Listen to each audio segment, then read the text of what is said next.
Let's get to panic or purchase. We'll start with Matthew Stafford, who has a lot of fantasy managers panicking with his lack of production. Only one game with more than 9 fantasy points on the season. So, Adam, I'll give you the first word. Is it time to panic on Matthew Stafford and maybe bench him or even cut him? Or are we looking to buy low on Matthew Stafford, knowing that Van Jefferson might return and help some things? You hear some talk about Odell Beckham still joining the roster. Does Matthew Stafford have better days ahead? I do think he has better days ahead. I think we'd be viewing him a lot differently if 2 touchdowns were not dropped in the Arizona game. He would have had a much better game, and then he would have had 2 good games out of 4, and his bad games would have been against the Bills and the 49ers, 2 teams that really got after him. I'm a little worried about Stafford this week and any week where he faces a good pass rush, and he's got a fairly tough schedule in that regard coming up, plus a bye in the next few weeks. So I'm panicking in the sense that I don't think he's going to win you your league. I don't think he's going to be as good as he was last year. I'm worried he won't have those big blow-up weeks like he had a bunch of them last year. But I do think this is the lowest point for Matthew Stafford. Things will get better, even if he's just throwing a couple almost all the time. He has a 2.7% touchdown rate. So I think he can be kind of a low-end starter, but I am panicking in the sense that I don't think Matthew Stafford is going to be the reason you win your fantasy league. Rest of season, would you rather have Matthew Stafford or Geno Smith?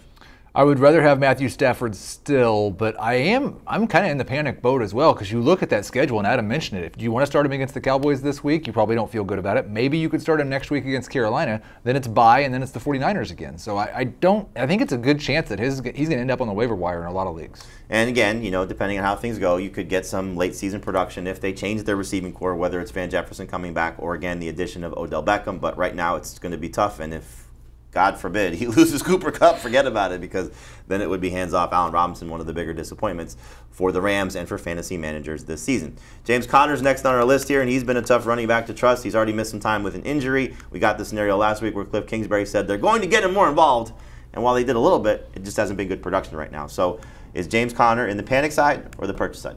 He is in the panic side. They cannot run the ball. They can't block anybody. And I think when DeAndre Hopkins comes back, he'll probably see his target share drop a little bit as well. He's sharing still more than I'd like to see him share. Still just 66% of the snaps last week. That's not a full workhorse role. And as bad as his efficiency is, he needs a full workhorse role.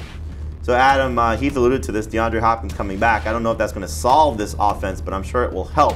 So knowing that they still have that player coming back and what James Conner's workload will hopefully be and what he was last year with his touchdowns, are you in the panic side or the purchase side? I am on the panic side. I will not purchase him. I do see 2 games against Seattle in his next 5 games, and that's great, but I see Philadelphia this week. You don't want to start him against Philadelphia. Yeah, I'm just not really feeling it. The Cardinals' offense is a total mess right now. Hopkins is going to help, I think, in the red zone, but that might hurt James Conner, actually. So I think I'm pretty panicky on James Conner. Is panicky a word? I don't know. But if it is, me on James Conner. All right, panicky is now a phrase we will use for the rest of this segment for eternity. Kareem Hunt's next on the list here, and he's got off to a great start in week 1, has really disappointed the last 3 weeks. I think a lot of people look at it as maybe needs a Nick Chubb injury to maximize the value for Kareem Hunt, but we thought coming into the season, at least I did, that he was going to have a lot of production in tandem with Nick Chubb. Adam, knowing that Chubb does go down, we have a league winner here, but while Nick Chubb is healthy, it just seems tough to trust Hunt. Panic or purchase on Kareem Hunt right now is more of a flex, not necessarily a must-start running back.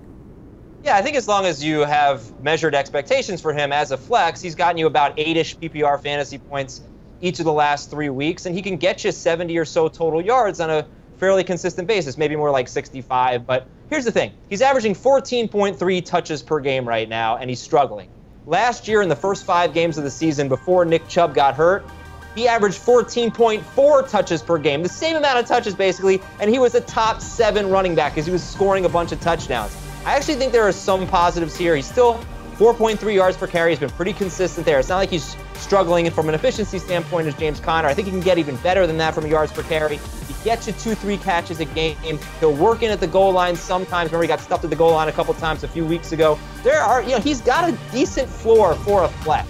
And if he scores more, you're going to like it. So I think as long as you treat him as a flex, people hate Kareem Hunt right now. You might want to go out and trade for him because he can help you get through bye weeks and injuries. Not a bad target if you just lost Javonte Williams or dealing with the Cordero Patterson injury. And let's not forget, the end of the season, when Deshaun Watson comes back, this offense may be a little bit more explosive, and you could have a guy that could be a difference maker toward the end of the season. So we'll see how things go there for him.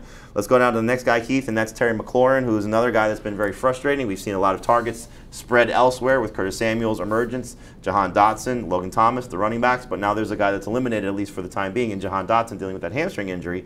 So looking at what's ahead now, especially a better matchup for the Commanders taking on the Titans, is now a good time to go purchase Terry McLaurin, or are you still panicked on him knowing that there's all these mouths to feed in Washington? This is almost a yes answer because I'm kind of panicked about what his role has been so far, but I do think that he gets the opportunity against the Titans with no Jahan Dotson to really see his value bounce back. It's just that if it doesn't, I'm in complete and total panic mode. So he's a number 3 wide receiver for me right now. We'll see what they do against the Titans. If you can get him cheap. Right. Type of guy to go get, though, right? If you can because get him you know cheap, what you can still do. Right, yes. And it's just really a concern, I guess, at this point, which totally get it. Carson Wentz, he doesn't support a lot of top-tier wide receivers. He's never done that consistently throughout his career.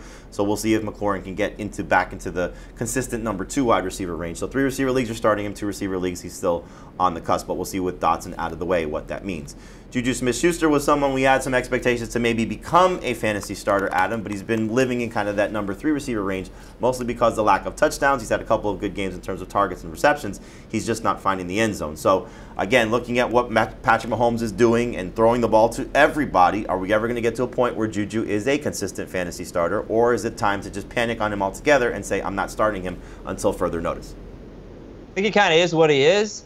And yeah, he's throwing the ball to everybody, but he's throwing the ball to Juju actually a lot. Juju's second on the team in targets. There are a lot of sort of short area targets. If you look at the ADOT, if you look at the yards per catch, they're up. They're much better than they were in his final 2 years in Pittsburgh. So he might have sort of a similar role, but is a little bit more downfield, and he's being more productive with it. Basically, the biggest problem for Juju is he has 1 target, I think, in the green zone or the red zone, and they all go to Kelsey, and some of them go to Clyde Edwards-Helaire, and none of them go to Juju Smith-Schuster, basically. So I think touchdowns are a problem. He's very format-specific.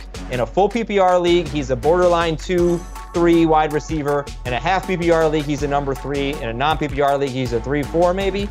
But look, he's second on the team in targets for the Chiefs. There is some value there, and his one really bad game where he got the targets was against the Chargers, and I can excuse that. So I'm okay with him in PPR. I think he's a purchase in that sense.